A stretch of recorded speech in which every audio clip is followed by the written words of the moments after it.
the role she played as Florida Secretary of State in the 2000 presidential election and the recount afterward. But since then, she's been elected and re-elected to the U.S. House of Representatives, and now she's challenging the Florida Senate seat currently held by Democrat Bill Nelson. The latest polls show Harris trailing, but she says the race is a long way from over. So how does she plan to turn things around in the 4 days left? Congresswoman Katherine Harris joins us today from Orlando, Florida. Congresswoman, thanks a lot for coming on. Thank you, Tucker. It's great to be with you. Those of us who've been watching your race really from the beginning have been confused by the hostility from many in the Republican Party to your campaign. You're a pretty famous Republican, and a lot of Republicans were against you running from the start, including the governor of Florida, Jeb Bush. What's that about? Well, Tucker, it wasn't a lot. It was a handful of folks, and some of those things were inappropriate at the beginning, but we had a primary, and I won overwhelmingly in a field of 4, 65% in Miami-Dade. So we were excited, and now everyone's united. They've all said that everyone has to get behind me so that I win. Do you believe that you've got a shot? You are, as you know, all the smart people, all the people who cover campaigns, people who think they know a lot about politics, kind of scoff when the idea of you winning. Well, wait and see. November 7th. That's the only poll that matters. And if you recall, when I ran for the state senate, they said I was down 30 points and I won. When I ran for Secretary of State, they said I was down 30 and I won by 20. And Jeb was down 10 points for his reelection, and he won by 10. So we look forward to our victory on November 7th. You had actually, when I beg your pardon? When folks hear our message with Bill Nelson, he wants to raise taxes. We want to cut them. He wants to create tens of millions of new illegal immigrants that become citizens at the cost of $50 billion. We want to secure our borders and make sure that we have legal identification for our workers.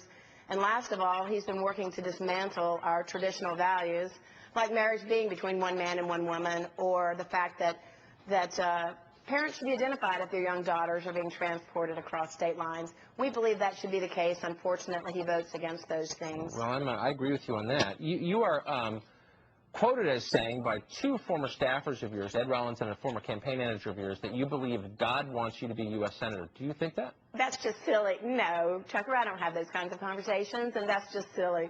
And we've said that was so. You know, they were former staffers. Some people were fired. They're disgruntled. We've moved forward, and we have a great team that we're committed to winning November 7th. You had said also, quote, if you're not electing Christians, then in essence you're going to legislate sin. What does that mean? Well, we were talking specifically about Bill Nelson. He shows up at churches, stands up and introduced. We said that Christians, or those with Judeo-Christian ethics and values, are accountable for knowing how we vote. It's one thing for him to run commercials and say that he's for traditional values, but when he consistently votes time and time again against those things that we hold most dear, like partial birth abortion ban, even the moderate Democrats voted to get rid of that heinous procedure. He voted to keep it. And the National Journal, a very well-respected publication in Washington, nonpartisan, said that when you're looking at the voting records, that his voting record is actually to the left of Hillary Clinton and Charles Schumer. Yeah, no, he's pretty liberal, but disingenuous. He's pretty liberal, but hold on. But you're making that's a political point, which I think is fair and accurate. You're making a theological point, however. Do you think that he's a good Christian? No, I wasn't making. No, I never qualified that. I said that you're accountable. You can't judge a person's heart or his faith, but you can judge his voting record, and that's what we're accountable to make sure that we know. Okay. There was an interesting Washington Post profile of you that came out this Tuesday on Halloween, and in it your quote is it was equivalent. It was about as bizarre as Halloween. Well, your quote is, I'm not quite sure what to make of this, but the writer of this piece made a great deal out of these remarks you made about Israel and the Jews and how you are, quote, a wannabe Jew, and you have this kind of deep sympathy, almost this identification with Israel and Israelis. What does that mean, that you're a wannabe Jew? I've always just had a passion for Israel, Tucker. I can't really explain it. But I've visited there, I've studied Hebrew. It's just one of my passions, and I think that America's future and Israel are inextricably linked. When you see Ahmadinejad shooting missiles, firing test missiles that could be in range of Israel, then that is of grave concern, and I think that we have inordinate issues that we're going to be facing, and we need someone that's going to stand for Israel, and of course I'm committed to doing that. Do you think that the United States and Israel ever have separate interests? I mean, are there issues on which what's good for Israel is not good for the United States and vice versa?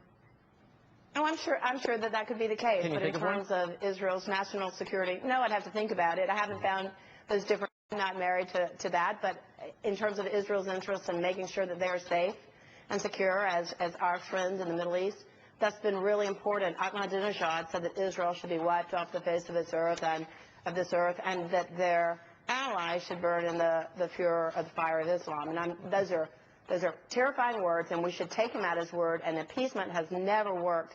And so that's why I'm so grateful that we are actually holding him to account and making sure that all options are on the table. All right. Katherine Harris, Congresswoman from Florida. Thank